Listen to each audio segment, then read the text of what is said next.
The Senate acquitted Donald Trump for a second time after falling short of the two-thirds majority that was needed for a conviction. Judy Wang is here with more on that historic impeachment trial. Judy? Good morning. Following his acquittal, Donald Trump suggested this will not be the final word for him. He called his second impeachment trial yet another phase of the greatest witch hunt. The former president hinted a return to politics.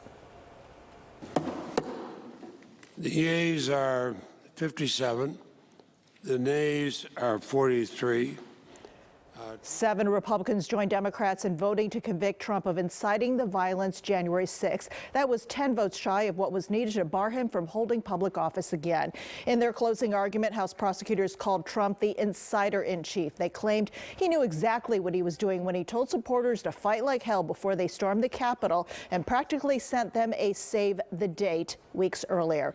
Trump's defense team called Trump a bystander, a victim, not an instigator, because supporters had already planned the protests. It accused Democrats of being obsessed with removing Trump since the start of his term. Senate Minority Leader Mitch McConnell maintained Trump could not be convicted because he is no longer in office, but he slammed Trump moments after the vote.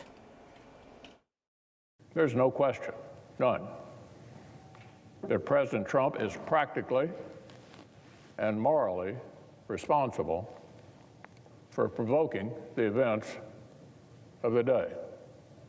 No question about it. But what we saw in that Senate today was a cowardly group of Republicans who apparently have no options because they were afraid to defend their job, respect the institution in which they served.